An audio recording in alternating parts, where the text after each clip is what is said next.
kosong ditemukan pada pukul 8.54 WIB dengan koordinat 07.41 menit 00 detik Lintang Selatan, 111 10 menit 30 detik Bujur Timur. Lain-lain plotting jalur terdekat, jalur evakuasi. Demikian, KT. Terkopi, flying cam, relay radio, posisi jalur mitis. Informasi saya ulang, ditemukan botol kosong pada koordinat tercatat. Selanjutnya menganalisa membuat jalur evakuasi betul. Oke. Assalamualaikum warahmatullahi wabarakatuh. Selamat malam. Bertemu lagi dengan saya Faisal dalam channel Pendaki Tua Production. Dalam kesempatan kali ini saya mendatangkan atau kedatangan seorang narasumber anggota Mapala Surabaya, atau bisa dikatakan Mas ini adalah anggota dari Nikapala Politeknik Perkapalan Pecinta Alam. Nah, di sebelah saya sudah ada narasumber, namanya siapa Mas? Bisa diperkenalkan? Oke, perkenalkan, nama saya Muhammad Riki, atau biasa disebut kalau di lapangan itu ST. ST. Ya. Agak keras gak apa suaranya? Oke, Mas. Namanya Mas ST ya. Ya. ST itu apa tadi? Sehat dan tentram. Sehat tentram, Ya. seperti rokok kesehatan. Sehat tentram. Oke, Mas ST. Ya, panggil Mas ST aja ya. Mas ST kemarin infonya menjadi seorang relawan ya. Ya, relawan. Di apa? Di operasi SAR Gunung Mongkrang. Ya, benar. Itu dari Mas ST sendiri sudah apa ya? Ada informasi dari mana kok bisa menjadi seorang relawan itu? Oh, jadi itu mulai dari awal ya. Bagaimana saya ngikutin SAR kemarin. Nah, itu dapat informasi dari ketum Nikapala, bahwasanya dari SAR Surabaya ini membutuhkan relawan untuk pencarian di SAR Mongkrang itu. Ya. Kebetulan kan kemarin itu pencarian resminya udah 2 minggu dan ditutup. Nah, dari SAR Surabaya dan juga Wanadri itu membuka pencarian mandiri seperti itu. Di luar pencarian resmi? Ya, itu kan setelah 2 minggu udah ya seperti itu. Dan diinformasikan dari SAR Surabaya itu ya butuh orang. Nah, kebetulan saya kemarin itu ya punya waktu luang lah. Nah, jadi ngikut ke sananya. Ya. Jadi informasi pertamanya dari Sarsu ya? Ya, dari Sarsu. SAR Surabaya menginformasikan ke Ketua Umum Nikapala, ke Mapala sih, seluruh Mapala. Ya, Semapala Surabaya kalau. Terus dari Ketum Nikapala mendelegasikan sampean berapa orang? Itu kemarin saya sama saudara saya satu lontong. Itu ikut juga kemarin. 2 orang berarti ya? 2 orang. 2 orang dari Nikapala. Ya. Nah, kebetulan Mas ST ini sama Mas Lontong ini sudah berapa tahun berkecimpung di dunia Mapala ya? Kebetulan saya masih baru di organisasi pecinta alam ini, karena saya masih baru juga di angkatan 25. Oh, ya, mahasiswa baru lah. Mahasiswa baru. Ya, maba. Ya, maba. Anggota baru Nikapala tahun 2025 sudah mempunyai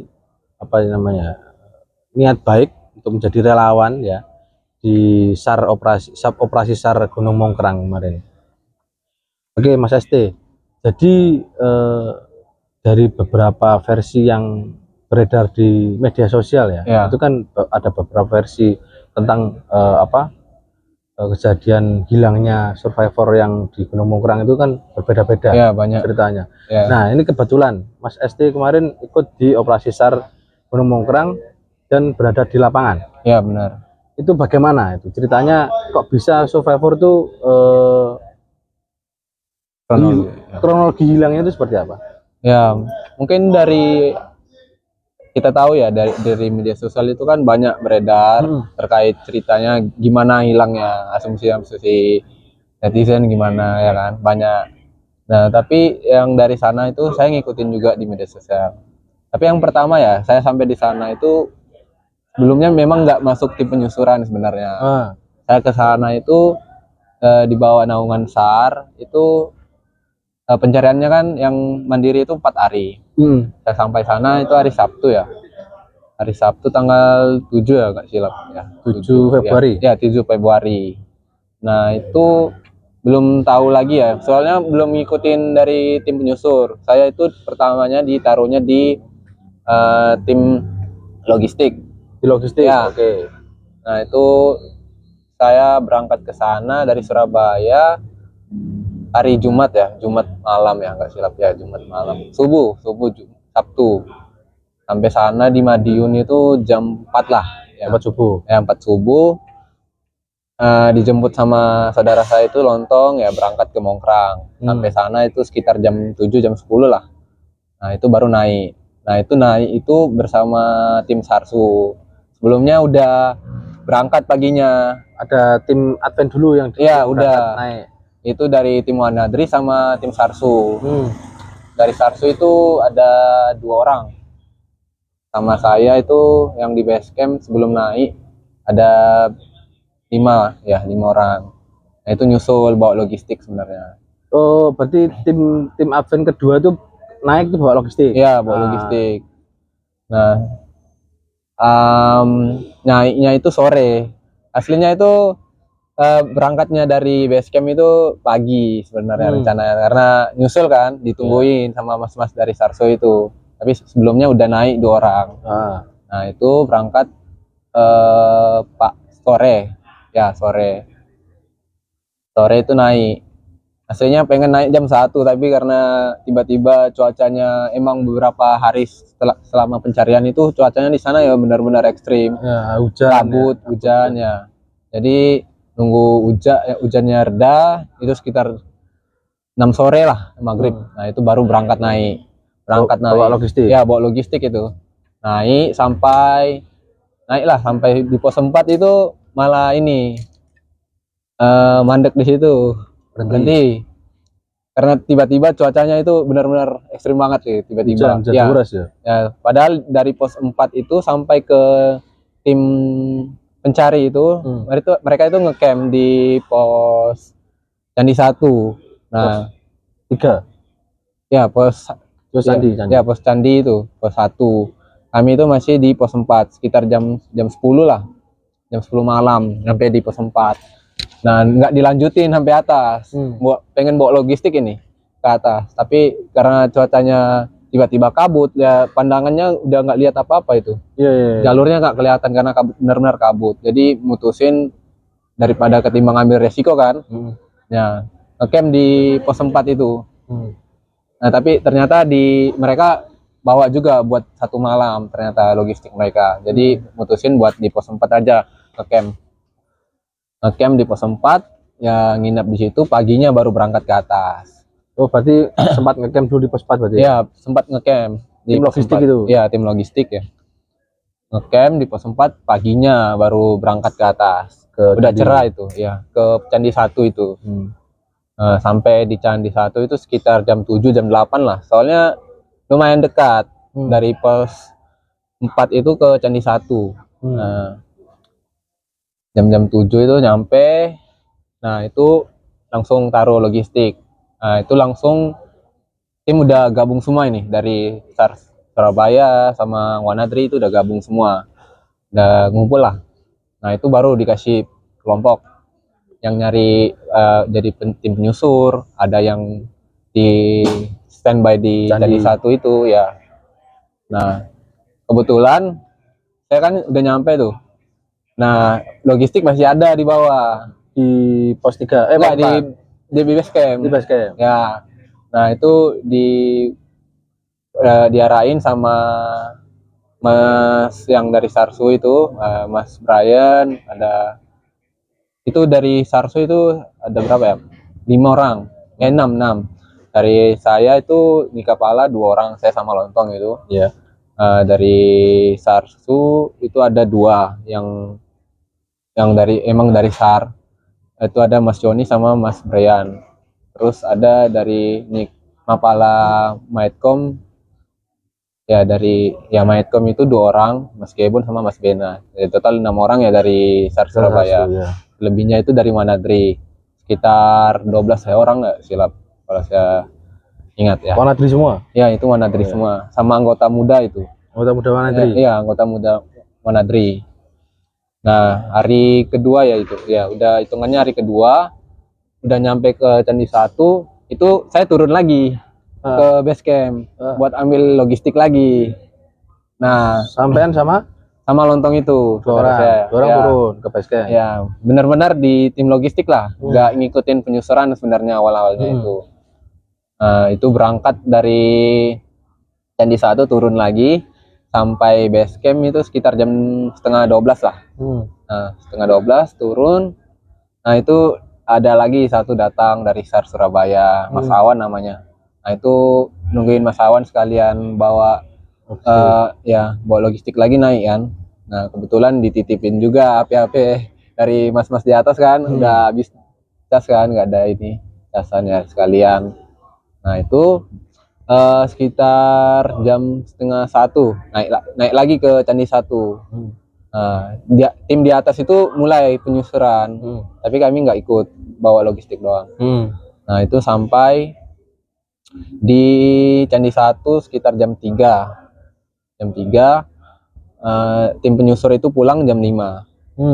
Nah, sesampainya tim penyusur, kami pun udah nyampe di atas. Nah, itu eval. Setelah pencarian itu ya benar-benar belum ketemu jejak atau apalah. Itu sore? Ya, itu sore. Jam 5, sekitar jam 5.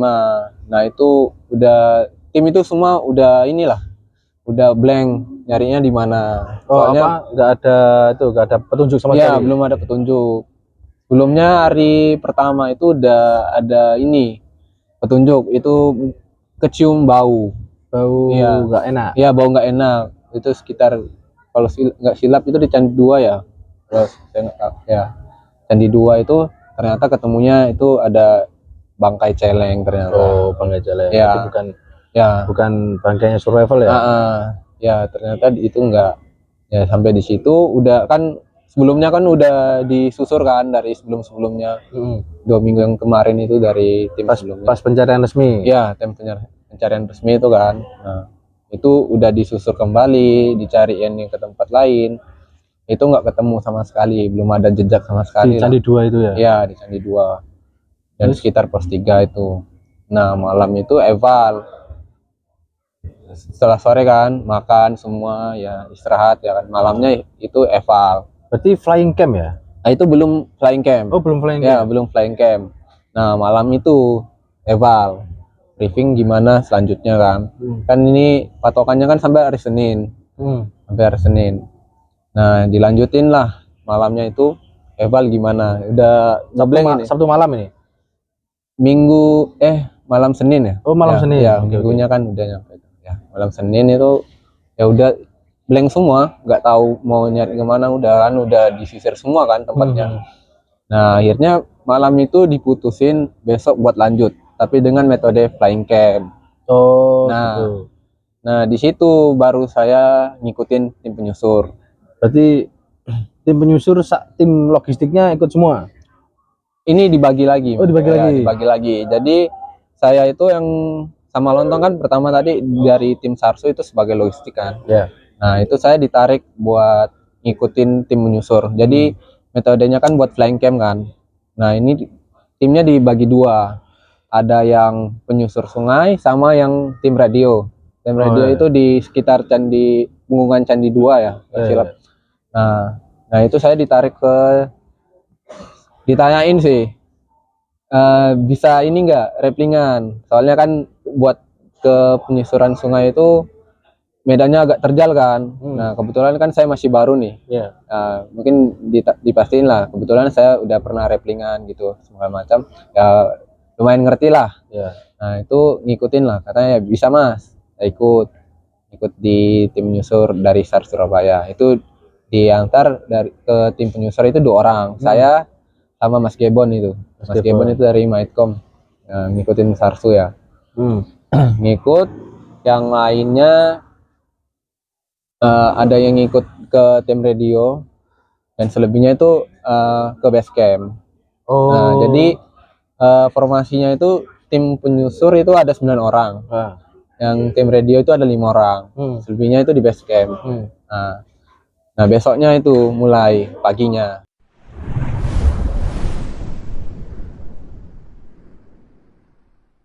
Senin pagi itu ya mulai ngikutin tim penyusur itu semuanya, saya 9 orang gitu. Saya dari Sarsu itu 2 orang, saya sama Mas Gebon. Yang lainnya Wanadri. Ya, yang lainnya itu Wanadri. Nah, itu mulai. Nah, kebetulan itu sebelum berangkat ya briefing. Kedatangan sama Mas Sugini.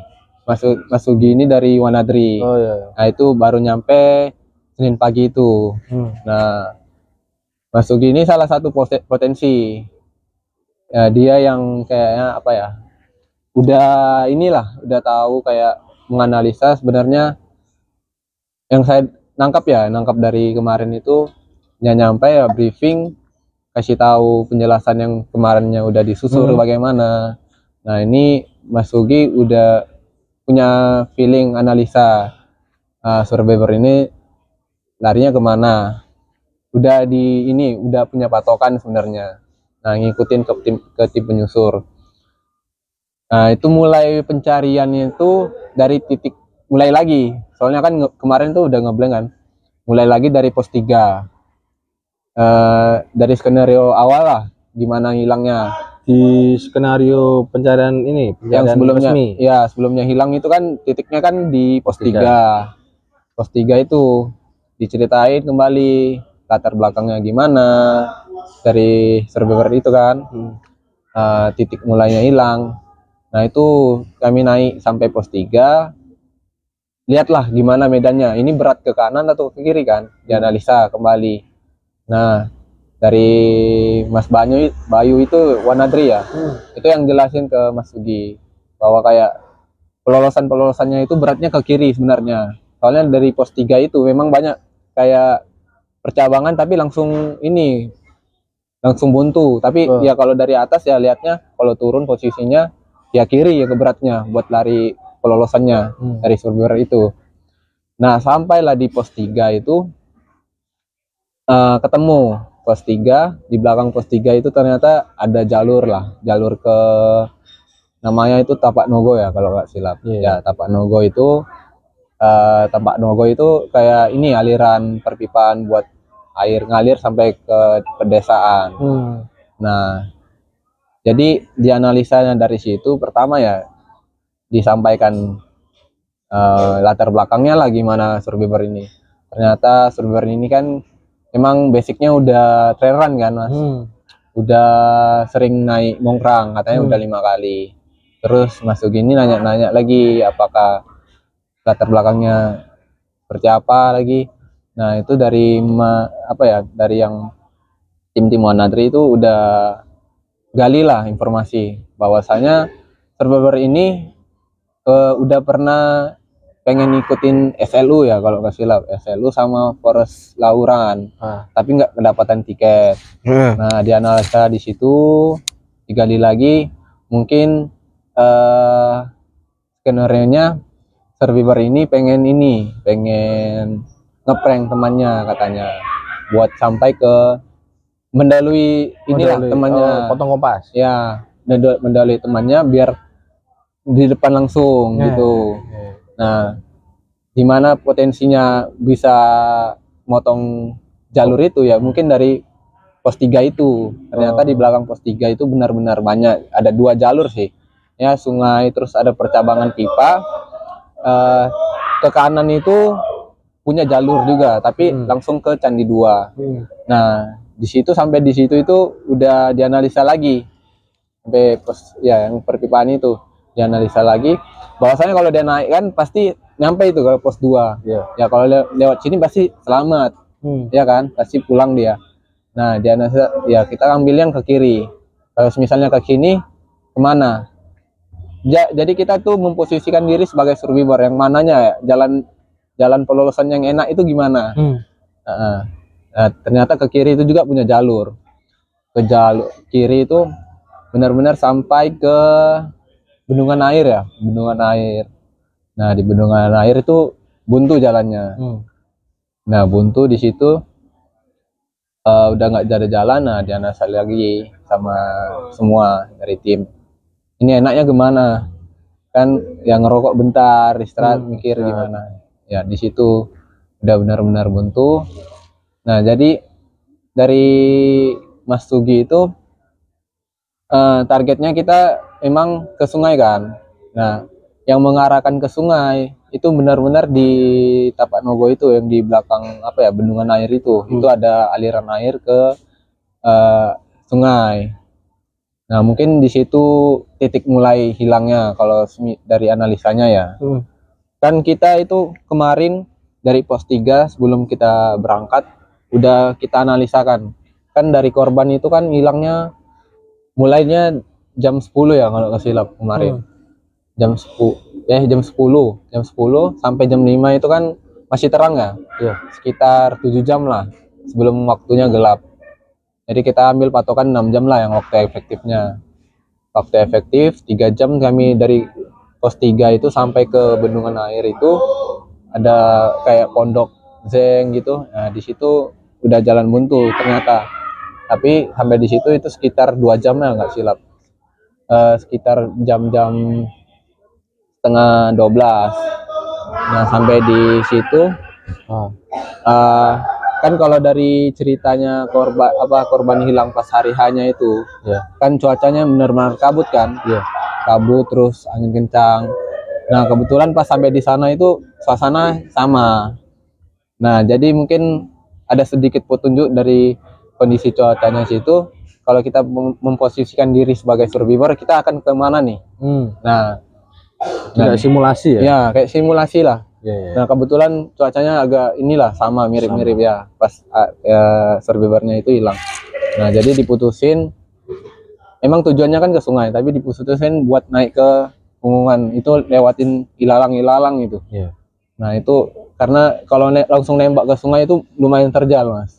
Itu lumayan terjal, jadi ngikutin apa ya, kontur buat sampai ke sungai. Emang tujuannya kan ke sungai dulu, buat nyisir ke sungai itu. Soalnya emang dari Mas Sugi itu emang udah punya titik yang dia curigain. Dari dia curigain. Emang sebelum dia datang udah dia analisanya sendiri. Curiganya Mas Sugi seperti itu ya? Iya, dia udah kayak udah inilah membaca analisa petanya itu bakalan kalau emang dari titik pos 3 itu bakalan larinya kemana pelosannya. Nah, itu mengarahkan ke lembah itu. Nah, itu sekitar jam 2 itu lanjut ngikutin kontur sampai ke tempat pembuatan bivak itu sekitar jam 5 sore. Itu ternyata udah nyampe di tepi sungai. Nah, tapi di antara 2 sungai sih. Di sini ada anak sungai dan di bawahnya lagi itu ada sungai. Jadi kami buatnya bivak di tengah-tengah. Kami pertama itu kirain masih jauh lagi sungai utamanya. Itu masih anak sungai di bawah ya. Nah, sorenya itu ya buat bivak, ambil air dari anak sungai yang kiri itu buat bivak malamnya. Mas Sugi itu liatin map lagi, ternyata ini udah nyampe di sungai utama ternyata. Nah, malamnya tuh eval lah, kita ini besoknya lanjutnya jam berapa dan rencana ke depan lah. Nah, itu rencananya ya jam 8 udah benar-benar paling siang untuk berangkat nyusurin sungai dari bawah itu sampai ke atas. Berarti di hari Selasa pagi berarti ya? Ya, Selasa pagi. Selasa pagi itu rencananya untuk susur sungai. Ya, susur sungai. Dari itu udah motong kan, dari yang tempat korban ketemu udah motong ini ya, dari gunung itu. Kan kalau lewat langsung ke bawah itu bisa, tapi lumayan terjal. Tapi kan itu motong apa ya, lumayan ke tengah sungai lah, antara sungai itu. Di situ buat bivak ya, paginya persiapan berangkat ini. Sebelumnya itu malam udah briefing nih dari yang kita malam itu kemarin malam itu gimana hasilnya, apakah mungkin benar-benar mengarahkan ke sungai ini atau kemana gitu. Nah, Masuki itu ya nanyain satu-satu. Kalau misalnya kita jadi survivor, kalau dari yang kita lewatin itu memungkinkan nggak kita akan sampai ke sini. Nah, tapi kan itu mengarahkan benar-benar ke arah sungai. Kalau dilihat dari medannya ya. Nah, ya itu persiapan lah di malam itu buat briefing. Jam 4 itu udah benar-benar jam 4 itu udah buat masak, buat sarapan pagi sama makan siang. Subuh ya subuh itu persiapan buat subuh, itu malamnya briefing. Nah itu benar-benar tertata lah menurut saya, lihat dari manajemen mereka yang dari tim Wanadri itu menyampaikan bahwa besok ini kita akan ke sana ke sini ya. Nah itu apa ya, subuhnya itu masak patokannya itu sebelum jam 8 lah, jam 8 udah berangkat ke atas. Nah paginya bangun sekitar jam 7 itu makan semua ya, briefing lagi. Nah ini kita berangkatnya untuk nyusur sungai itu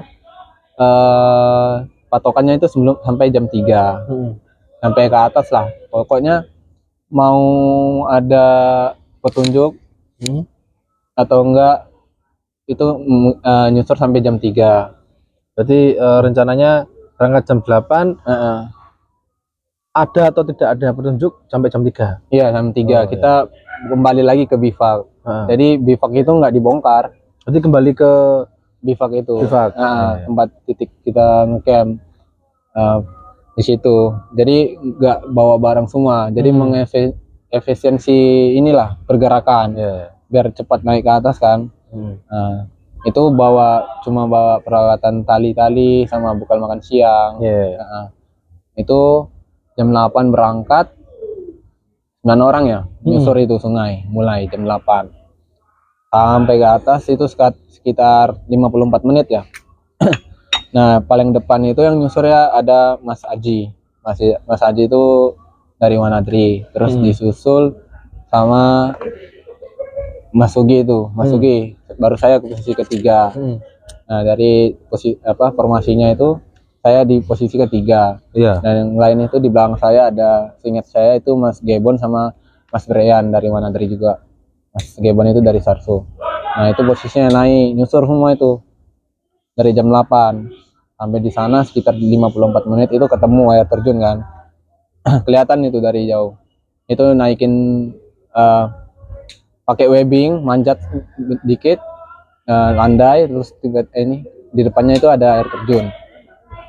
Nah itu lewatin kan, tiba-tiba itu Mas Sugi kan depan saya, dia nanyain, "Hidup bau nggak?"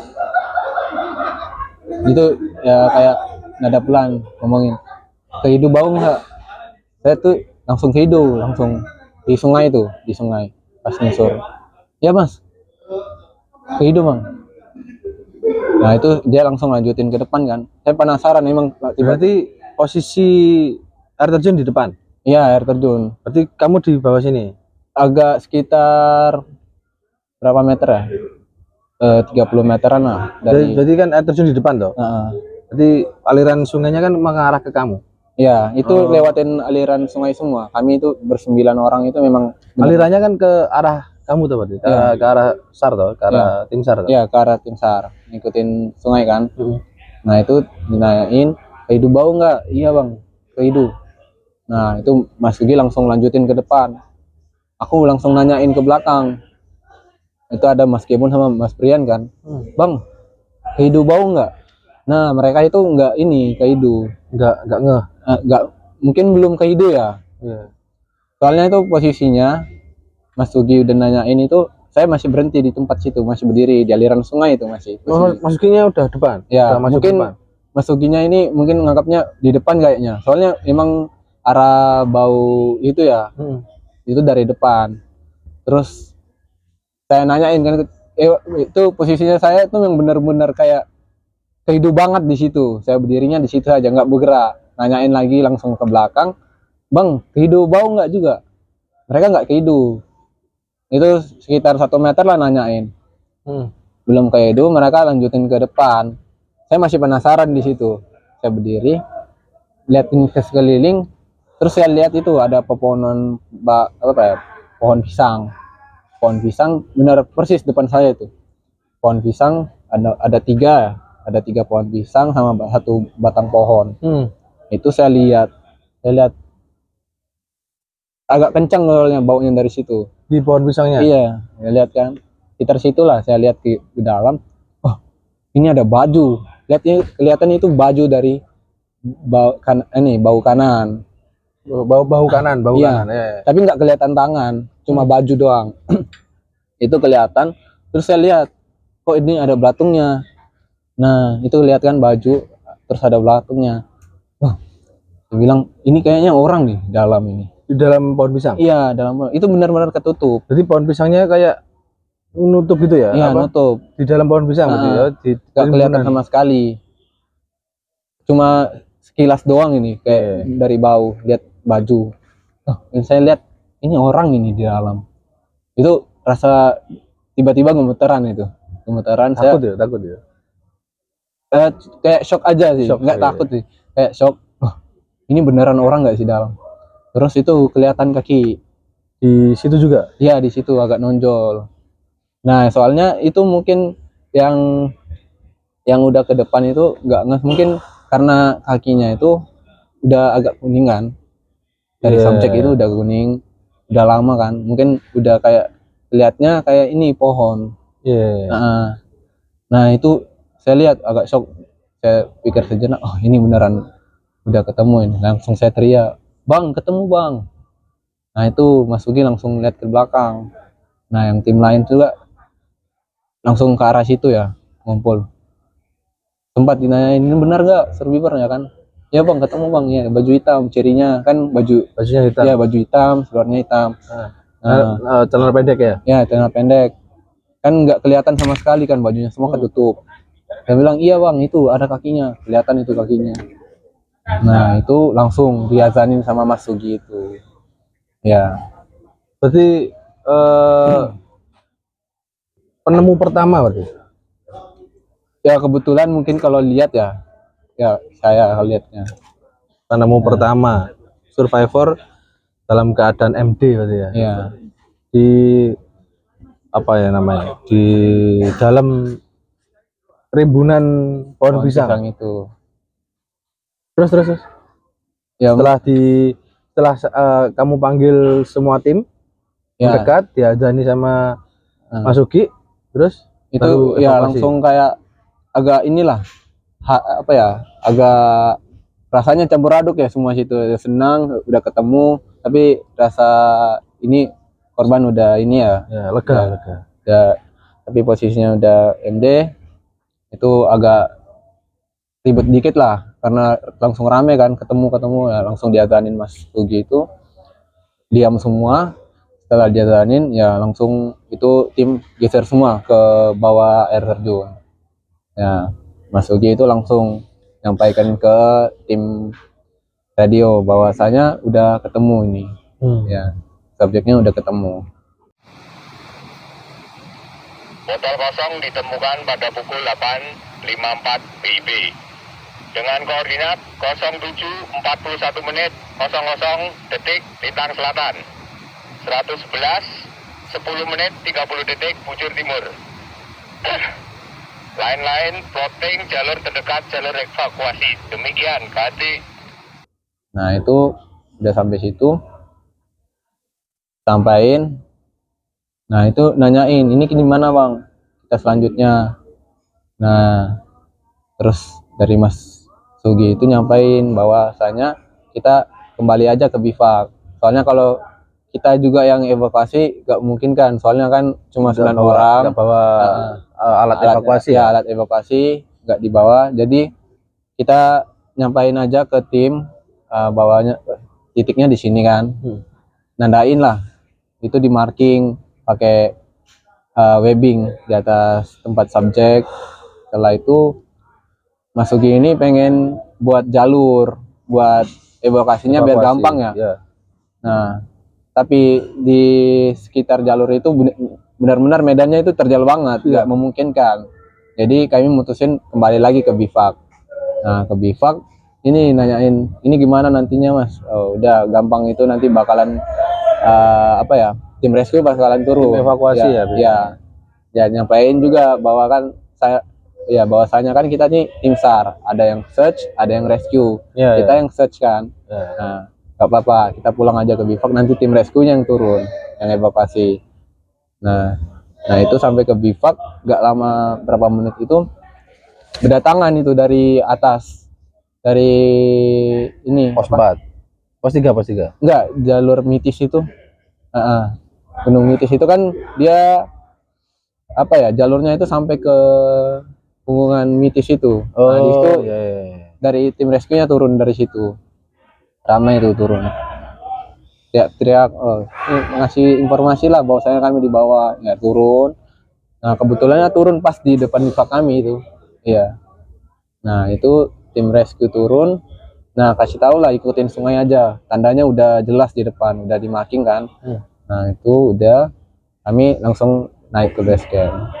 Berarti setelah menemukan jenazah survivor ya? Itu sekitar jam berapa? Itu kan berangkat dari bivak itu, yang tempat flying camp itu sekitar jam 8, pas itu jam 8. Jam 8? Ya, berangkat dari nyusur sungai jam 8, 54 menit ke depan itu langsung ketemu. Berarti nggak sampai satu jam udah ketemu ya? Iya, nggak sampai 1 jam, 54 menit.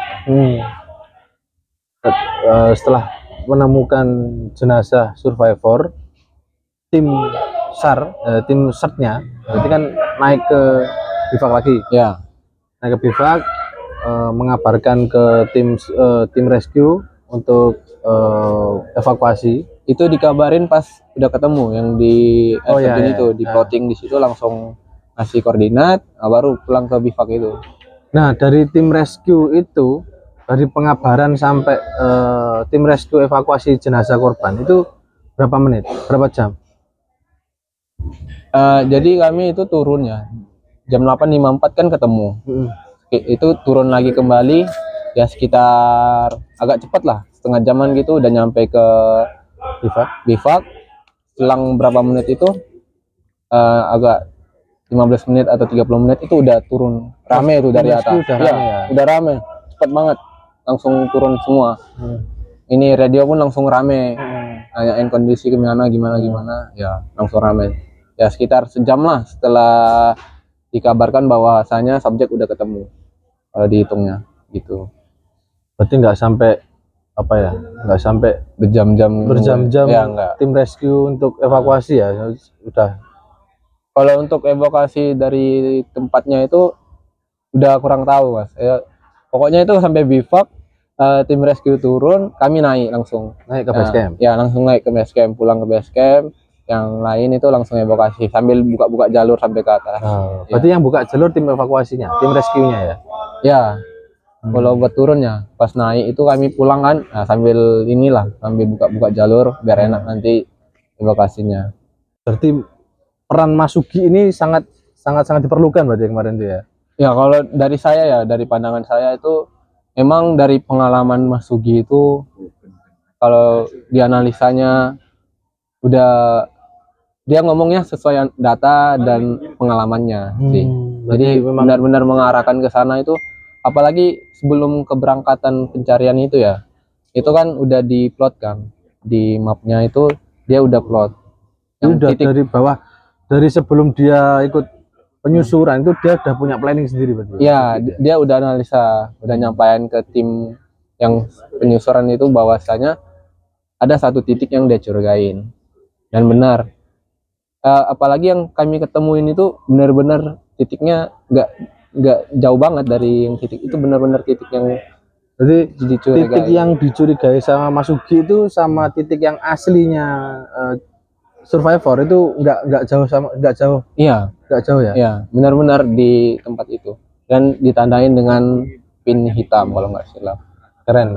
Jadi benar-benar perannya Mas Sugi, seorang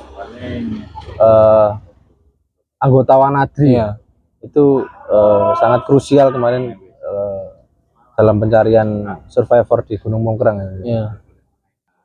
ceritanya seperti itu, Lur. Jadi banyak yang beredar kalau survivor tuh, ada yang cerita survivor tuh di media sosial, ada cerita survivor masih hidup di area ini, survivor ada di area ini masih hidup, terperosok di jurang dan masih hidup. Nah, ada yang bilang seperti itu, ada yang bilang survivor disembunyikan sama makhluk gaib. Wah, ada yang cerita di media sosial seperti itu.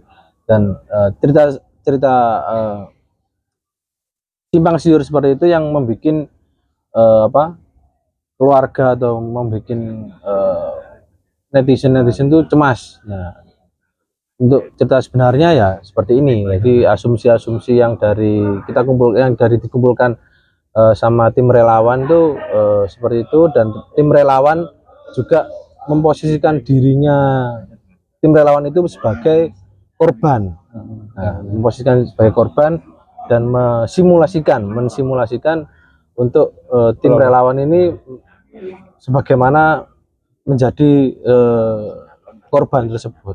Dan alhamdulillahnya sudah ketemu jasad korban dan ditemukan MD. Ya.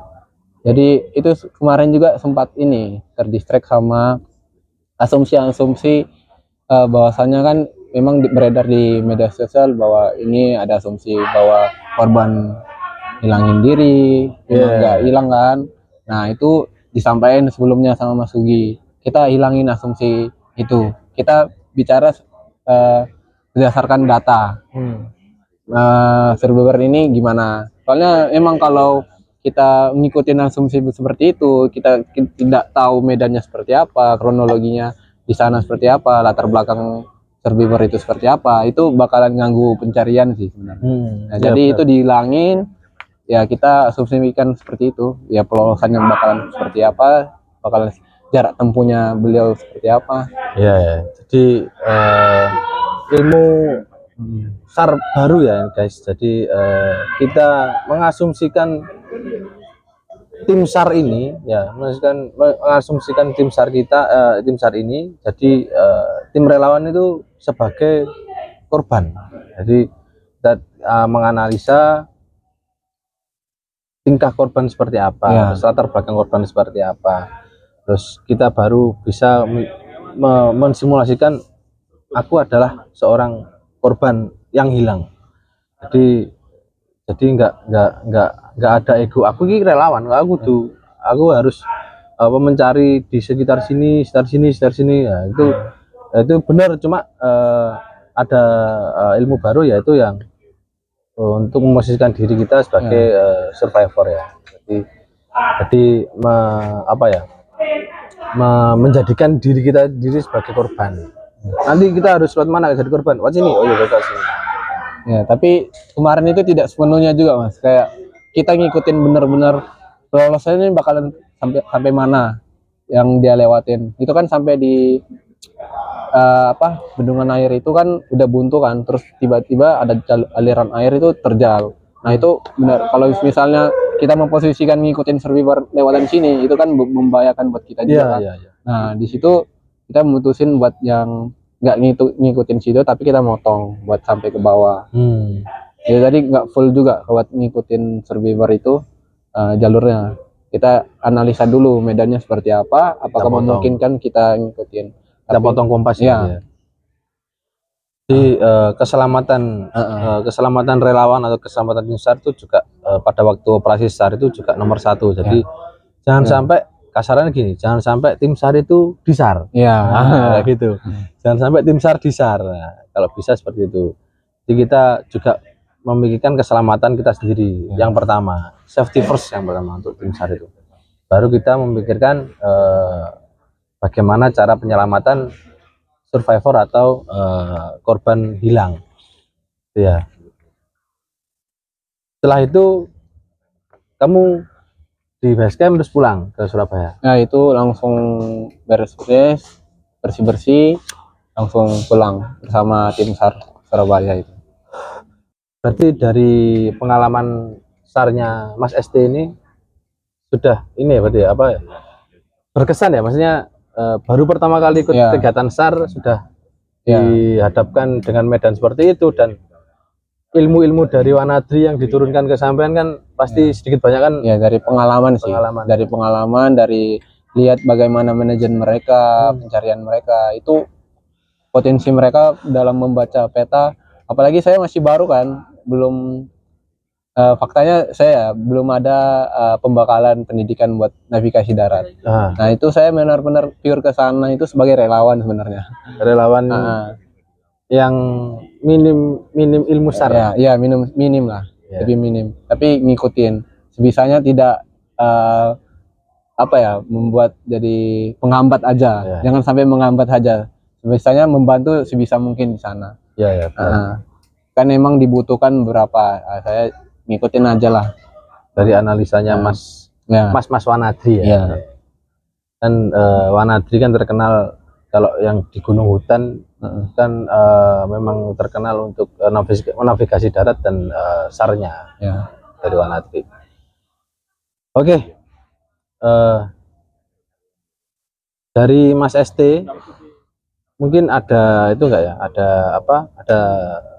tips buat teman-teman pendaki yang baru atau pendaki FOMO kan yang akhir-akhir ini ya, pendaki FOMO yang sidik-sidik munggah gak punya ilmu pendakian atau gak punya ilmu tentang kegiatan alam bebas, itu ada tipsnya nggak buat teman-teman netizen? Kalau dari menurut saya ya Mas, dari pengalaman sebelumnya, apalagi yang beredar berapa bulan ini kan masih banyak yang hilang di gunung itu kan posisinya sendiri. Nah, jadi mungkin sebisanya kalau kita mendaki itu jangan sampai kita posisinya sendiri aja. Kalau dari situ ya, kalau dari persiapan dari materi itu ya mungkin kita banyak-banyak literasi lah terkait belum mendaki, jangan modal nekat doang. Ya benar. Lihat orang mendaki semua pengen ikut daki tapi nggak tahu gimana ya kan, nanti dihadapi situasi darurat kan susah juga. Jadi itu begitu teman-teman. Jadi meskipun banyak yang mendaki di gunung manapun, nah penting buat kalian untuk selalu membaca literasi tentang gunung tersebut ya, jadi supaya mendapatkan bekal ataupun mendapatkan ilmu sedikit dari literasi tersebut untuk mendaki di gunung tersebut ya. Jadi jangan sampai karena banyak yang mendaki di sana kita banyak yang mendaki kita juga bisa mendaki ya gitu, jangan. Jadi harus tetap membaca literasi ataupun tips-tips pendakian yang aman dan nyaman buat kalian saat mendaki. Itu aja dari kami. Saya Faisal dan saya ST mengucapkan wassalamualaikum warahmatullahi wabarakatuh. Selamat malam, salam lestari.